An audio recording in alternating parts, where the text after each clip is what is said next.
Following President Bola Ahmed Tinubu's promise to fix the national refineries, a key demand of Labour among other commitments, Nigeria Labour Congress and the Trade Union Congress yesterday agreed to suspend their nationwide protest and return to the negotiating table with the federal government on measures to cushion the effects of the removal of petrol subsidy.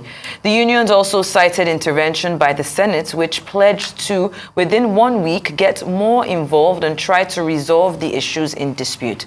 A statement jointly signed by the president of the Nigeria Labour Congress, Joe Ayero, and Festus Osifo, the president of the Petroleum Gas and Natural Gas Senior Staff Association of Nigeria, stated that on the strength of the president's pledge and commitment, they have decided for a return to a new and reinvigorated dialogue process to allow for full implementation.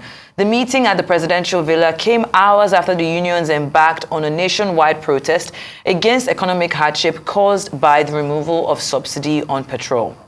Arise analyst Dayo Sobowale joins us now to assess the impact of those nationwide protest rallies by the labor unions and the subsequent decision to suspend further demonstrations in the wake of a meeting between their officials and President Tinubu. It's good to have you here as usual, Mr. Sobowale. It's a pleasure. Good afternoon. Yeah, as usual too. Right. Good afternoon. Now, I mean, we were here together yesterday yeah. when we were watching the protests happening live in Lagos at the National Assembly in Abuja. And I remember we were talking to Obade and we asked, how long do you think the protests are going to go on for? And at the time, the body language we were getting was for as long as we can until our demands are met. Are you satisfied with how the NLC and the TUC has approached this? They've had a meeting with the president, even though some of the conversations or the things that were agreed on were not necessary. We don't have the details broken down as we should, but we're hearing that, okay, there's been this promise that the refineries will be fixed by the end of the year. Are you satisfied with that? Why should you ask me whether I'm satisfied? You see, we watched this yesterday, and you could see I was happy about it, the way NLC was going about it. And my favorite terminology, integrative collective bargaining, seems to be having its way, which is good. And you see, what we have now is mature dialogue between government and labor.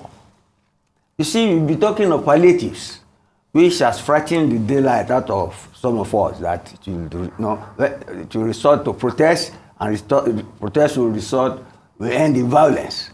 But you can see mature dialogue now. You have now a trusting union leadership and a president who has promised to walk his talk and who is committed. They even use that language for him, that he is committed. So I think we are lucky in a way. You see, in Henry V, which I use for my school side, there's a statement there that when the blast of war blows in our ears, then imitate the auction of the tiger. But there's no war now. And it says, in peace, there's nothing so befits a man as modest stillness and humility. So I'm happy about the development. The president has promised to revive the refineries. The Senate has come in to promise that in a week's time, they will have something to tell the workers. The leadership of the workers have told their workers, let's hold our sword for now. It is a very nice development. And I think I must commend both in my own way. You get me? And I will say that their own palliative to prevent violence and ensure political stability is collaborative leadership. Now it's now left for government to move fast enough to put the palliatives in place and for labor to keep on prodding government to do what it has promised. I think I'm enjoying myself with the development. Yeah, I'm enjoying your analysis. So it's good that it's balanced. Yes. But Mr. Sobowale, I'd like to ask, because one thing that can't be swept under the rug is the issue of the court summons, that's purporting the contempt of court on the part of organized labor. Just wondering what impact you think this might have on future interactions between the labor and the government, if any. Yeah, I share your concern, but the way I see it in this era of collaborative leadership, the the unions are not impotent. They have promised that they will go to all the courts, wherever they are threatened on the day of the court case, that their workers will besiege the judiciary. I hope it never gets to that.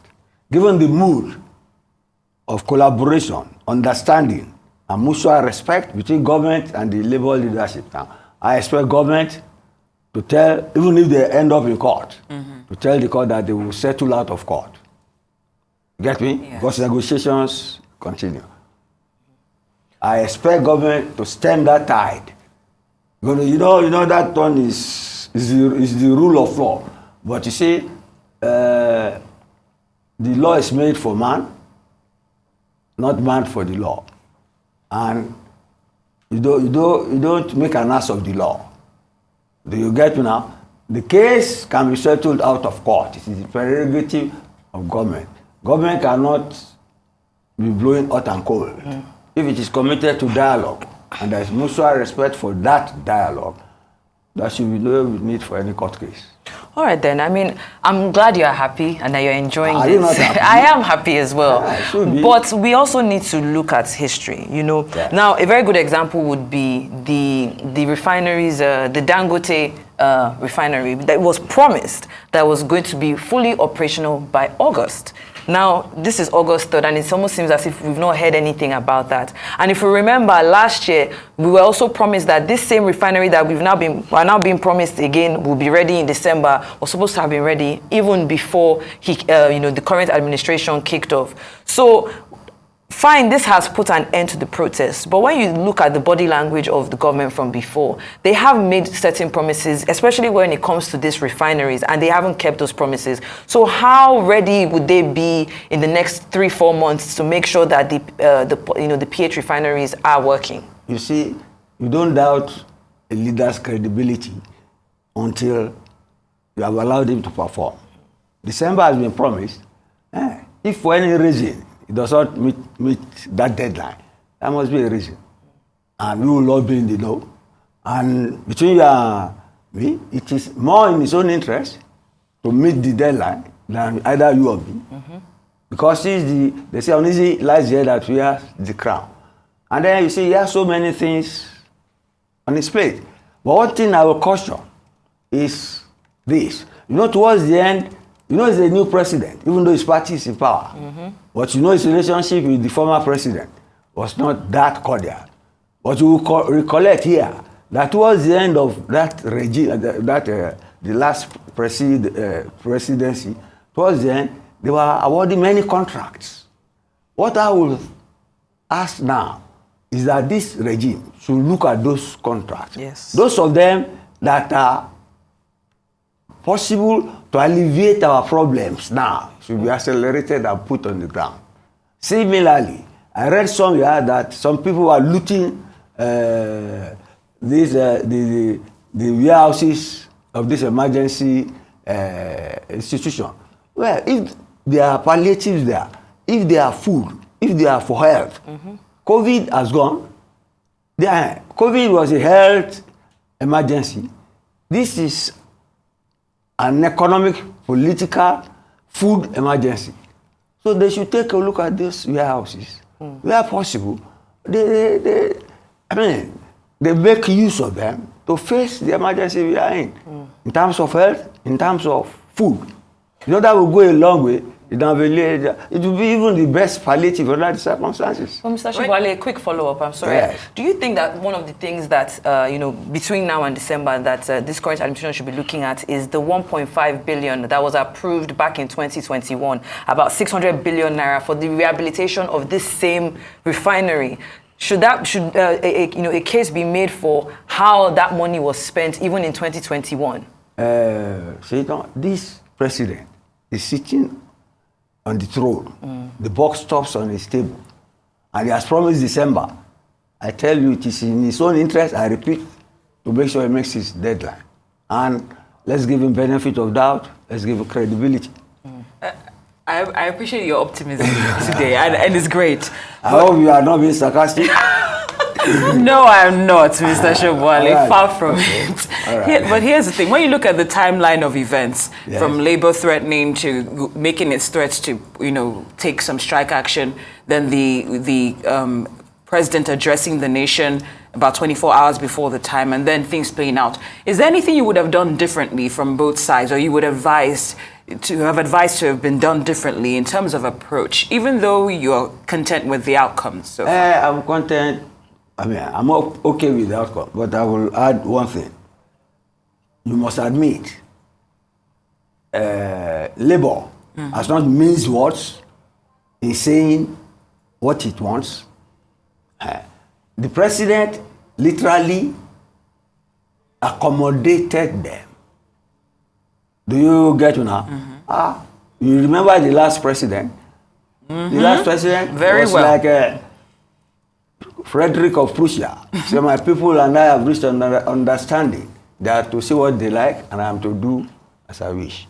That is not the style of this. This is a listening president, and he has earned the respect of Labour. The only snag now, or the only obstacle, are the fulfillment of the deadlines as agreed, and then the faster rollout of the palliatives, and making use of exigencies, things that have been on the ground before. You get me? That were not built for this. Like, unlike the social register issue and the when they said there was nothing, whereas there was something. Yeah. Government is a continuum, and we are in an emergency. We are in a food emergency. We are in the political, economic, socio-political emergency. So all hands should be on deck. And since you have mutual trust between management and workers now, we are the workers represented by NLC, I think there's some hope. Okay, so let's talk about another thing that was on their list of demands outside of the refineries, which is the increase, of course, of minimum wage. From they've asked for 200,000 naira from the 30,000 naira that they currently have. And in certain states, we know that even the back end 30,000 naira that is owed to the workers hasn't been paid yet. And we're seeing this statement from the current administration saying, give us 1 week, to look into this. Now, looking at, the access to funds that we have, the savings that the president has said from this removal of fuel subsidy, do you think that this 200,000 naira that the NLC is asking for is realistic? I would say it's realistic. And I will surprise you with my answer. I will quote the former permanent secretary, Alistin Aida, one of our brightest permanent secretaries.